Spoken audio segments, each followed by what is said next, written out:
On Chujitsu's channel, someone had asked him whether or not they should go back down to white belt because they moved from one Brazilian Jiu-Jitsu gym to another Brazilian Jiu-Jitsu gym. The reason why it was an issue is because this person, who we refer to as Bob, had to move a lot because of his job and I guess other commitments.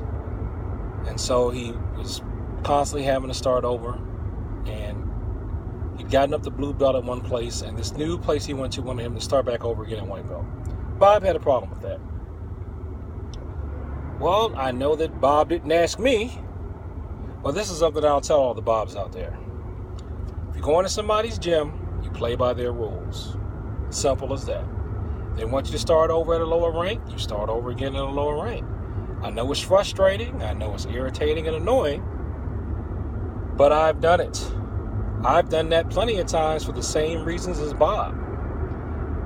Either things happen with work or things happen with the personal life where I can no longer go to a particular martial arts club. And I wanted to keep training, so I went to someplace else and I started over. But this is the good news. The good news is that by the time you do get a black belt from someplace, you've already cross-trained. So you probably, in the long run, are going to end up being a more complete black belt because of your cross-training. So don't think of it as a problem. This is actually a blessing in disguise, because every time you have to start over from white belt, what you're actually learning are different ways that different people teach. Now, I've been on the Bob side of this, and I've been on the instructor side of it. As an instructor, the reason why I want you to start over again from white belt, if I tell you to start over, is because I want to make sure that you haven't missed anything that's fundamental to how I do stuff. Particularly with me, you need to learn how to fall. Because I do sparring with punching, kicking, throwing, and pinning. I also want to make sure that the forms you learn are even remotely compatible to mine. Now, there are some styles I will let come over at rank.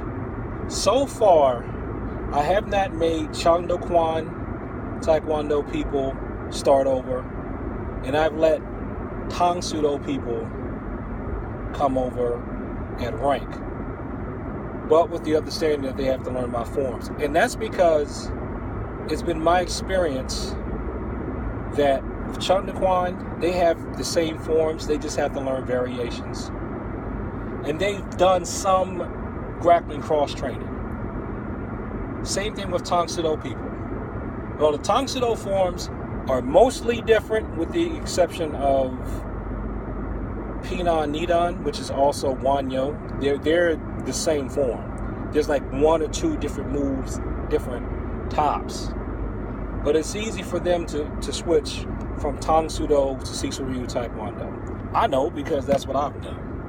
I have a Tang Soo Do background. And a lot of Tang Soo Do people have some jiu-jitsu in there. Even if they don't know how to fall very well, they tend to have enough body control that it's easy for them to learn how to fall. But other than that, they're usually so different that there's no way I could really keep them at the same rank. But here's some more good news too. If you're really worthy of that old rank, you're going to breeze through the new system and get back to where you were in not that much time at all. And you want to know how I know? Because where I ultimately ended up getting my first degree black belt, I think to some people who maybe didn't know, it looked like, oh, he just walked in here and he just got a brown belt, and then about a year later he just let him test for black belt. If you think that, that's not the case. What happened was I've been pecking away at that thing for years, and I was actually up for black belt in Tang Soo Do, but I couldn't make the test.